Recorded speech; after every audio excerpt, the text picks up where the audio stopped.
Hey, deserving listener, I'm talking to you. Let's share in this experience, the experience that is called Love is Blind, the reunion. And like you're just getting scot free, like you're getting off scot free, and I'm sitting here taking all the flack. You're not taking accountability. That's super frustrating to me. I did have genuine feelings for you. Yeah, I'm glad she's saying that it wasn't fake. I did have genuine feelings for you. It doesn't help in the edit and in the way she was approaching putting the screws to him, right? That doesn't help. But yeah, that's what I believe. And yeah, it would be frustrating the scot-free part, it's like, well, if I'm going to get punished, then you got to get punished too. But the bit that she said is, you're not taking accountability. Those kinds of phrases get thrown around a lot. But earlier I was saying that the way it looks is that Mason is not taking accountability, which I'll come up with a different phrase.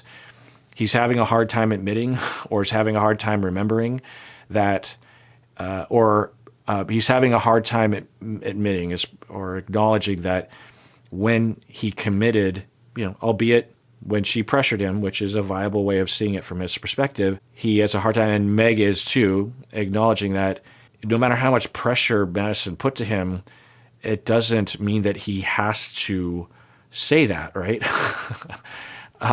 He still said it, and you could argue that there was some pressure there, or at least perceived pressure, but you still said it.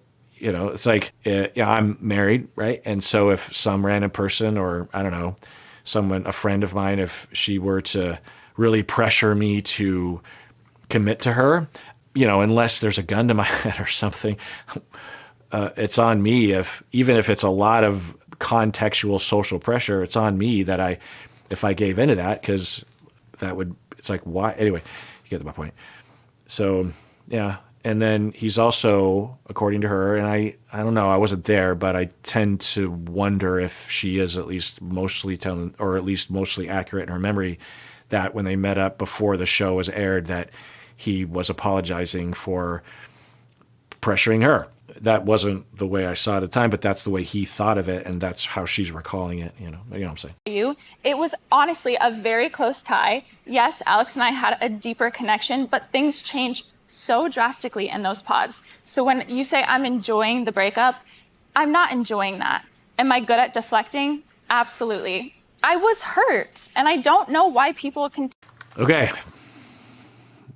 As usual with Madison, or as I observed in the pods, Madison and Alex exhibit a lot of unusual honesty and authenticity and self-awareness and vulnerability.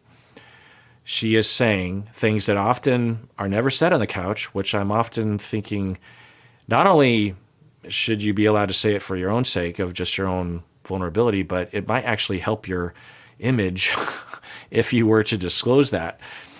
Because if you don't say it and there's reason to think that you're a villain, then it doesn't help. So yeah, she's saying and she's confirming what I was wondering. We didn't hear her. We only heard her.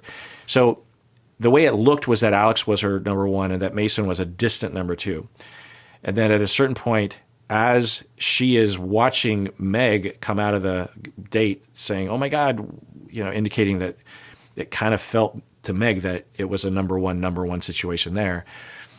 Well, at that point, then she's putting the screws to Mason. She's coming out and she's talking to Sarah, and all this is happening very quickly, right? In the span of maybe a day or 24 hours. Coming out of the date, and she's talking to Sarah in the hallway, and she says, yeah, my number two just committed to me. And Sarah's like, ooh, really? Ew. And Madison's like, yeah, well, I don't know. And by that point, definitely Mason would have, what am I saying? Madison, Mason? Getting all the names of it. But by that point, Mason would have been the number two, right? But earlier than that, it could have been more neck and neck, as the way she's describing it. And it's neck and neck, Mason and Alex, and then she sees Meg come out and she's like, oh, wait, so maybe I shouldn't be investing in Mason, but I want to be sure. Maybe Meg is mistaken, so I'm going to go into the date with Mason, and given my betrayal trauma, I'm going to do this in a very cold manner. I'm going to really I'm not going to have any emotion, and I'm going. And she said, I don't know if this is what she meant, but she said, "Am I good at deflecting?" Absolutely. I think what she means by that is, am I good at stuffing my feelings? I'm reading into it, but that is the way that it looked, right? And she's saying, I was hurt, and I'm good at deflecting. Yeah. So this is all in line with, it's very satisfying. If you were watching those videos when I was rewatching, and you saw this and remembered it, you might think, oh, well, Dr. Kirk's going to be happy to see this, or at least I would imagine. I don't know. But this is like exactly what it looked like to me. And it's so satisfying because it's like, okay, I get it. No one's a psychopath. Everything makes sense. There are some criticisms, but honestly, of the kinds of problems that we see on this show, even kind of the worst version within this realm of what I'm imagining actually happened isn't actually much of an indictment on anybody. This sort of stuff happens all the time. It's in fact, at one time, my evolution as a couple therapist, as a relational therapist, there have been moments of clarity for me regarding human nature, and there have been some very important moments, like really absorbing and understanding attachment theory was a biggie for me a long, long time ago. Systems theory, that kind of. But I'll tell you this one thing that I learned, or had established, at least for my way of seeing things, was something that I'm pretty sure I'd never heard before, and doesn't reside within any particular theory. I mean, you could argue that it does, but it felt like I was discovering some fundamental, and it's not complicated once I'll just tell you that I, at one point, thought, it was a very quick thing, and it was maybe like 10 years ago, where I thought, I think this couple, all of their problems derive, you could argue, from misunderstanding, that they're just misunderstanding each other. And then in that moment, I don't know if it was in session, I feel like it was literally in session, and I thought, actually, there's probably a lot of couples where you could word it that way. And, it's not a revelation, but hold on, let me get it to it, because it is a revelation to me anyway, that very quickly I thought, there's other couples. And then quickly after that, I thought, wait, can you say that all attachment injury, unless we're dealing with a psychopath, that it's all due to misunderstanding? Every parent-child conflict, every divorce, every fight that you have with your spouse, every conflict you have at work is based on misunderstanding? Because situations like this, where Madison cares, she wants to be with Mason. She also wants to be with Alex, but she wants to be with Mason. She sees Meg coming out like, oh my God, we're super connected. And Madison's like, oh, that would hurt, right? Okay, and she's probably okay with that. She's probably not all angry at Mason. Maybe a little bit, but, so she goes into the date with Mason and is wanting to know the truth. The way she goes about it is very misunderstood, misperceived. And then it just cascades, and vice versa. Everything that Mason is doing is being misperceived by Madison. And people walk away thinking, I just got divorced from a psychopath, a pathological liar narcissist. Sarah walks away from Ben thinking he is a narcissist. He love bombed me. He never loved me. It was fake from the beginning. But it's likely a misunderstanding. It's likely a trauma conclusion based on the lens that you're seeing things through, based on your traumas, which we all have. We all have rejection trauma in terms of, if we broadly define trauma, right? We all have had very difficult experiences with rejection. Sometimes it's very obvious, like parents that abandon us or something, but sometimes it's just the regular part of life. When you wake up from a nap at the age of 18 months and you're just in a bad mood, and you call out or you make a noise hoping that your mom will come and she doesn't come, there can be acute rejection feelings in that moment, even though mom is just out of earshot, or she heard you and she's coming, and in the 10 seconds it takes to get there, you as an individual felt completely alone and rejected and terrified and hurt. And that experience, it gets internalized and it gets remembered and it changes things. We've all been through stuff like that. So, we all have that lens of it's happening again, And so the reason why I think it is quite profound, to me anyway, is that when I really consider all of attachment theory and systems theory and to some extent social, cultural context in terms of the way we interpret things, then one could at least start with the foundation of there's a conflict between these two people or even these two groups. Republicans and Democrats, I believe there's misunderstanding, profound effects from that. In the 1950s, at the beginning of the Cold War, between NATO or United States and the Soviet Union, you could say that it's massive misunderstanding based on fear and hopes and rejection and whatever, and that if you could not, in fact, my friend Bob, if you listen to my podcast, he's a therapist and he's been writing this novel it's a science fiction story about a therapist in the future where they have this technology where if they put on a helmet or something, there's some ability to actually read people's minds and to really know what's going on in people's minds. Because it's, I think, a fantasy of Bob's, given his traumas, to actually have that, because it would confirm or disconfirm certain paranoias that we all have, in particular him because of the history that he's been through. But also it would perhaps relieve us, right? Like so many of our problems exist in relationships because we can't really know what's going on inside someone else's mind or in their heart. And we either fill in the gaps or we're getting communication from them that actually is inconsistent with how they feel about us because of their defenses or because of culture or something.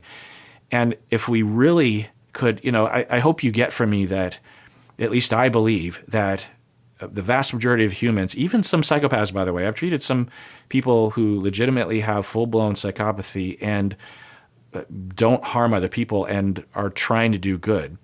But aside from that, if you have the capacity for empathy and care and you have the normal humanity, then I hope you get from me that I believe that everyone is good.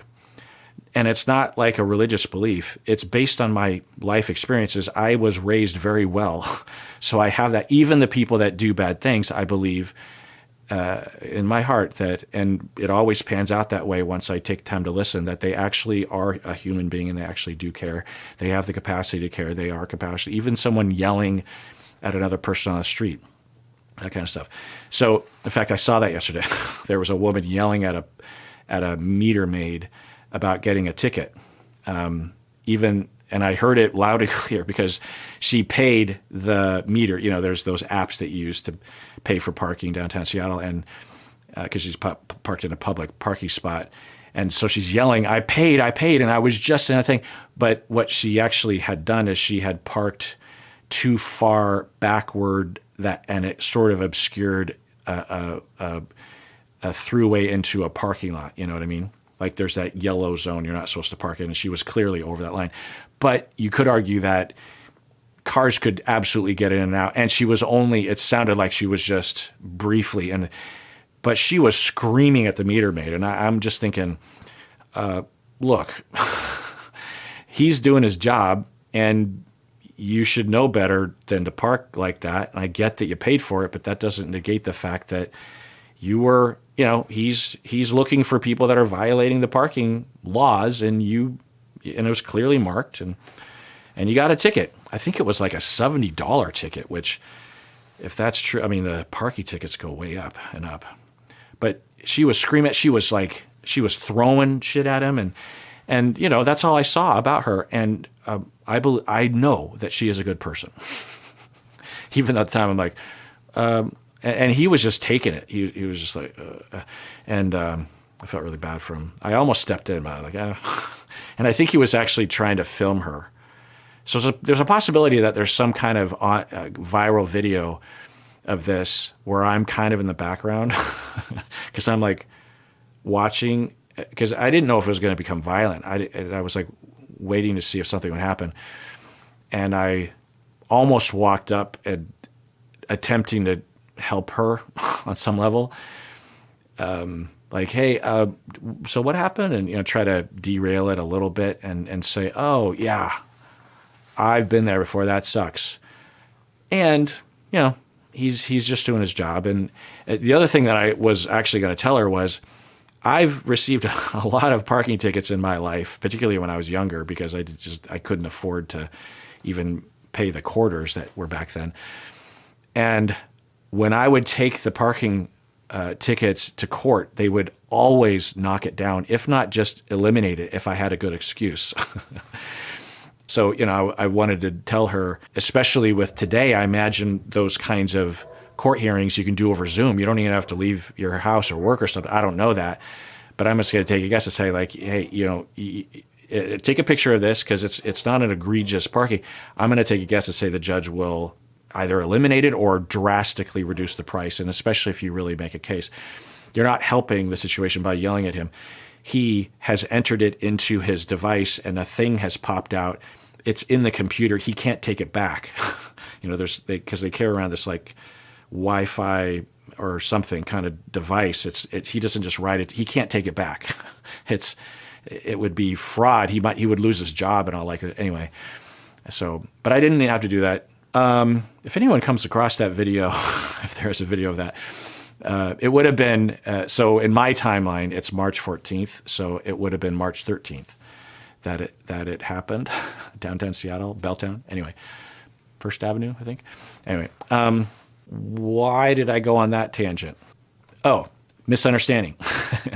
So in that moment, one could argue that a strong possibility, if investigated, is that the woman yelling at the meter maid is that she was misunderstanding. It felt personal to her. It felt like he wasn't, like there was probably, I missed the beginning of the conversation. There was hopefully some like escalation. Like she went to him and said, "Oh no, I'll leave. Don't." And then he said something like, "Oh, there's nothing I can do." And she interpreted it as him. In fact, she was claiming that, I won't go into detail, but she was claiming that he was being bigoted against her. And maybe he was, but I suspect even if that was a factor, I don't think he even knew who was driving the car. I think he just saw a car. Anyway, so I think that there's a strong possibility that she thought he was not only purposely giving her the ticket as a personal attack, but also was refusing to rescind the ticket out of a personal attack. She might not have even known that he can't, at least my understanding is they can't take it back. Anyway, so that's why I went on that tangent. But it's similar, and I won't yammer anymore, but it's a similar realization that I felt was something that I hadn't really heard. And, by heard, I mean, I didn't hear it specifically. I heard a lot of things and read a lot of things from all the shoulders of giants that I stand on, all the people that have been thinking about this for over 100 years. So it's not like I completely invented this thing, but that personality disorders, you could argue, are a disorder of perception. And I've since seen other people that will frame it that way, I think.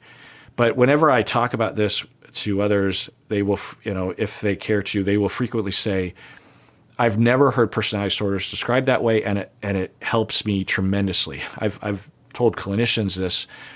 In fact, I was telling this to Dr. K. If you watched that live stream or you listened, because I think I repurposed that audio for an audio episode. But he said that to me. And when I came across that, either someone told me or I thought of it, or it sort of coalesced for me. It was mind-blowing to me as well. So that's because there's so many implications from that, especially when you're in my shoes. If you're a clinician and you're frequently trying to figure things out, well, the idea that misunderstanding is at the core or the basis or the foundation of every relational problem, whether it's between spouses or kids or coworkers or teacher-student or nations, or groups of, subcultural groups of people, meter maids and parkers. Misunderstanding is at the core. Now, how do those misunderstandings occur? Well, there's lots of different things that can happen. One could just have a general bias against meter maids or something, or vice versa. Or anyone in that scenario could have misunderstood or could have miscommunicated. And I would say that this is reminding me of that with Madison and with Mason. You could argue this is a very good example of that. There's a lot of evidence that they're both good people. They did not set out to do anything bad, and yet massive misunderstandings, and those misunderstandings led to more, because I won't review it all over again, but she could have misunderstood the Meg thing as indicating that he doesn't really want to be with her, when for Mason, he's thinking, equal, just like she was thinking Mason and Alex are equal. But she misunderstood, because Meg is a very exuberant person, so her and Mason might have been somewhat connecting, but the way Meg is, and God bless her, there's nothing wrong with it. Whereas Madison's way more subdued and misinterprets that, and then that leads to her taking action, which results in more misunderstanding and her being misunderstood. You know what I'm saying? I say all this, I'm yammering about all this because it's an opportunity for me to do this, because for you and your relationships, this could actually really help, and it could coalesce. I'm guessing that you've already pulled that away, or maybe even came up with this yourself, but I'm guessing you've already pulled that general notion away from the things that I say, that good people are trying to do good, and they're either misunderstanding, misperceiving, or they're communicating in a way that's easily misunderstood, and it creates this feedback loop of pain and hurt and anger. And I say all this because maybe for you listening right now, it can actually coalesce a lot of the things that I say. So, because having a concise little phrase in a pinch in particular can help, right? Let's say, okay, me and my spouse are fighting. What's the misunderstanding? What am I misunderstanding? What am I miscommunicating? How are they misunderstanding me? How do I know that? What would be the guess? How do I get at what question can I ask to get at the misunderstanding? And it's so frustrating, for me, especially when I'm watching and I can't do anything about it. Because if they were in my office, I would at least have an avenue of helping them not to misunderstand each other, which is what I have learned how to do as a couple, as a family therapist, as a relational therapist. I've learned, once I had that really solidly in my mind, it pops into my head when I see problems in my office, and I will go after it in that way. And there's all this assumption, I'm assuming good people trying their hardest, there's defenses, but they can't read each other's mind, getting back to Bob's book.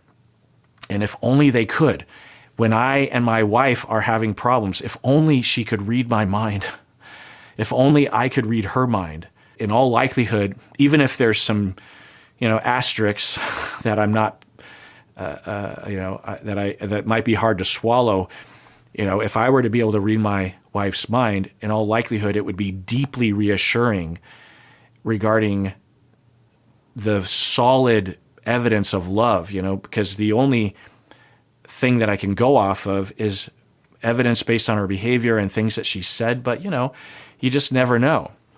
And that's the curse of being a solitary individual, is that we can't really know. So, is that helpful? Enjoying that. Am I good at deflecting? Absolutely. I was hurt, and I don't know why people continue to tell me that I wasn't. Alex? Very briefly, I would answer that question by saying it didn't look like you were hurt. it looked like you were sadistically taking pleasure in harming another person and kicking them while they were down, even though I do not think that's what was happening. So her defenses result in her not being vulnerable, in her not emoting, and she has that capability, but it led to her exhibiting, especially in the edit presentation, that was easily interpreted as her reveling in harming another person. But I do not think that's what happened. In the pods, the way that she was dating both of us and was completely different people, I think it was unfair of her and how harsh she was on Mason when clearly he's a very genuine guy and just screwed up. And I don't see why she was so upset about this whole thing when you got me, like you got what you wanted. Like, why were you so upset? Yeah, that's a little funny way of phrasing it. You got me. But yeah, and that's what I was wondering about the first pass through was, okay, you had two that you were into, two that were into you. And at some point you decided you didn't want to be with Mason and you are going to break up with him because you're going to be with Alex and Alex doesn't have anyone else. So you're good to go. Why would you put so much energy into trying to hurt Mason when you're breaking up with him? But I've already been over what I think was actually going on. And also, I think that's really strange for you to say that I was manipulating the situation when you were a completely different person on and off camera. Because the minute that I get my phone back, you really regret your decision and leaving, and you beg me to stay in LA with you. And not only that, but you say Mason is weird. Okay. So Madison is, well, it doesn't really change. Well, what Madison is saying is, and I feel bad for Madison, she's being ganged up on, not only by the couch people, by the cast, which I understand why, but I think it's misdirected, but obviously by the audience. There's certainly a lot of Madison fans or people that are more nuanced with Madison, but, So she's saying in retribution or in to refute him, to clap back, she's saying, well, after the pods, you said you regretted your decision and you wanted to get back together with me. Can we imagine that happening? Yeah. Meg and Mason did that. Zach and Bliss did that. So it's not really an accusation. And if anything, it's healthy because you had a huge connection. You were almost ready to get married to someone. And for Alex, he's just like, yeah, I just don't know. I mean, the issues that I'm getting some red flags about, not that there's anything wrong with her, but there's some indications that we're not a good match because she talks about running away under stress.